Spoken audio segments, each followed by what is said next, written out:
Halo, assalamualaikum teman-teman. Saya bersama anak saya. Sarah Salsabila Putri Ibrahim binti Tun Ali Ibrahim. Tahu nggak teman-teman? Kemarin anak saya ini nanya sama saya, "Pak, kasih dong ya tips untuk teman-teman sekalian. Bagaimana orang zaman COVID sekarang ini tidak usah datang ke dokter, tahu bahwasanya dia tuh hamil atau enggak gitu." Kan saya pikir boleh juga saya kasih tahu ini. Oke teman-teman, jadi kita akan memberikan informasi tentang apakah kita ini sedang hamil atau enggak, kira-kira gitu. Perlu nggak ke dokter ya, kira-kira gitu ya. Oke, kita mulai ya teman. Nah, biasanya kita sih menyadari ya bahwasanya ini kita hamil, tapi menyadari masih belum pasti toh. Kita akan mencari kepastian dulu. Oh ya, aku pasti hamil nih, dah aku periksa lah, kira-kira gitu ya. Jadi kan nggak perlu istilahnya kita datang tapi kita nggak tahu bahwasanya kita hamil apa enggak gitu. Kita butuh yang kepastian ya toh, pasti. Nah, apabila kita menyatakan bahwasanya diri kita ini tidak hamil, ternyata hamil, bahaya nggak ya? Tentu bisa bahaya kan. Kalau misalnya kita bilang kita nggak hamil, ternyata kita hamil. Karena kita nggak hamil ya kita suka-suka kita dong. Kita makan suka-suka kita, kita aktif sesuka-suka kita. Kan tentu bisa berbahaya toh untuk kehamilan kita. Nah, karena ada hal-hal yang tidak boleh dimakan, ada hal-hal yang tidak boleh dikerjakan pada saat kita hamil, ya kan? Kemudian, tapi kalau misalnya ternyata kita tidak hamil, ya aman-aman aja. Tapi kalau kita hamil, jadi permasalahan. Itulah konsekuensi kita dapatkan kan? Oke? Apakah ada tanda-tanda kehamilan? Nah, tanda kehamilan itu ada 3 macam. Yang pertama, tanda dugaan hamil. Kita duga bahwasanya ini hamil, tapi masih dugaan. Ada namanya tanda kehamilan yang tidak pasti. Ada tanda kehamilan, tapi belum tentu pasti hamil dia. Nah, ada tanda kehamilan yang pasti. Itu yang perlu kita tahu. Oh, kita nih hamil nih. Yes, kita hamil. Ya, seperti itu kan. Kita mulai dari salah satu ya teman. Kemudian yang pertama itu adalah tanda dugaan hamil. Yang pertama itu tidak datang haid. Itu yang pertama. Nggak datang haid, kita curiga nih, ini hamil nggak ya? Duga mungkin hamil ya, kira-kira gitu. Yang kedua adalah perubahan payudara. Ada perubahan payudara kita. Nah, ada seperti misalnya lebih besar dia daripada sebelum normal. Kemudian ada keluar ASI, bisa aja. Tapi bisa aja dia tidak hamil walaupun dia keluar ASI, seperti itu. Kemudian ada perubahan daerah vaginanya. Dia lebih ke arah unguan, kira-kira gitu. Nah, daripada yang biasa, dia lebih ke gelap dia. Kemudian apa gambar yang lain itu ada pigmentasi di kulit. Pigmentasi itu tahu nggak teman-teman kalau di bawah pusat itu kan ada garis ke bawah, linea, iya bahasanya itu gitu, linea. Jadi ada pigmentasi itu dia agak lebih hitam daripada sebelumnya, lebih coklat, iya kan?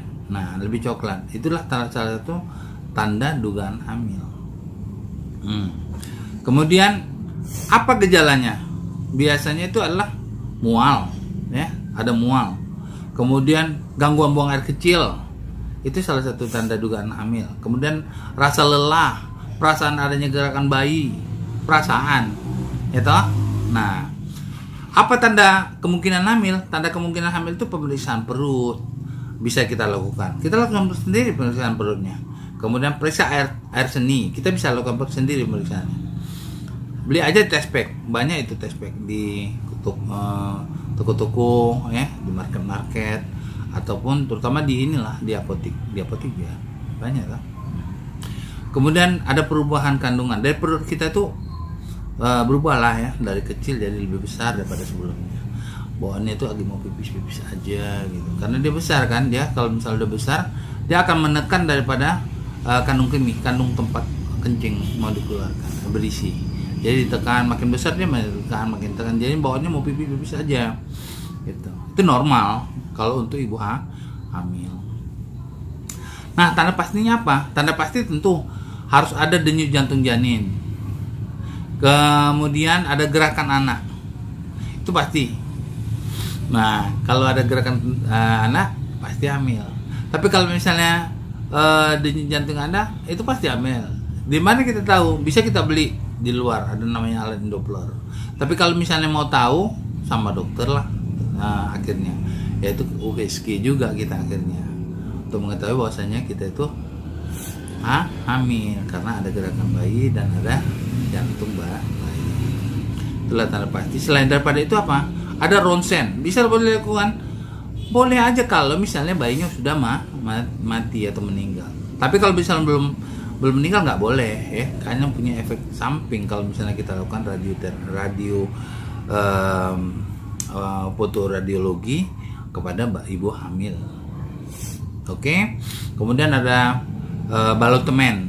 Balotemen ini biasanya kita kalau misalnya periksa bayinya itu kalau kita goyang gitu ada gluduk terasa ke kanan atau ke kiri. Bayangannya itu macam gini. Balon diisi air, kemudian di dalamnya kita kasih benda keras. Kita goyang, dia akan nyundul ke sana, terasa ke tangan kita, ke kiri kita rasa. Jadi begitulah cara meriksanya, balotemen namanya. Ibu bisa melakukannya. Kemudian apa? Teraba bagian bayi. Misalnya kan ada sikot-sikotan bayi. Kayak ini kakinya, ini tangannya nih, kira-kira kayak gitu. Kita tahu bahwasanya ini adalah satu bayi gitu gerakannya, ya kan? Oke. Itu tanda pastinya ya. Nah, untuk memeriksa luar kita boleh lakukan untuk mengetahui letaknya. Apakah letaknya ini lintang atau posisinya sungsang atau kepala di bawah, kayak gitu presentasinya. Nah, apa yang terbawah kita pegang, kita periksa ke bagian bawahnya. Apakah kepalanya di mana? Posisi kepala di mana? Kalau misalnya di bawah, posisi bagus, kepala di bawah. Kalau misalnya kita raba dari samping, kalau misalnya istilah itu lepot, kalau bahasa kedokteran. Tapi kalau ibu merasakan dari samping itu teraba kepalanya di mana, itu melintang. Kalau misalnya di atas berarti sungsang, kalau tergantung dari kepalanya, ya kan? Itu melihat daripada posisi bayi dari luar, pemeriksaan luar. Nah, ini gambaran yang kalau fleksi ini artinya kepalanya tunduk. Ini yang aslinya yang bagus, yang fleksi. Kalau sisiput ini kepalanya kepala di bawah bagus, cuman posisi kepalanya itu lebih tegak. Jadi lingkaran kepalanya itu lebih besar dibandingkan lingkaran fleksi. Nah, beda dengan dahi. Dahi juga lebih sulit lahir karena lingkarannya jauh lebih besar daripada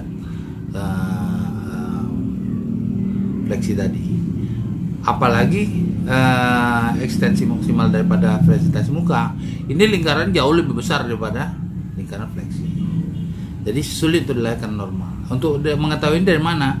Tentunya dari USG, dari dokter.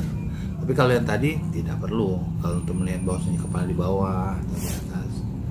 Demikian teman-teman informasi yang kami sampaikan. Semoga bermanfaat. Jangan lupa like, comment, subscribe, and share ya.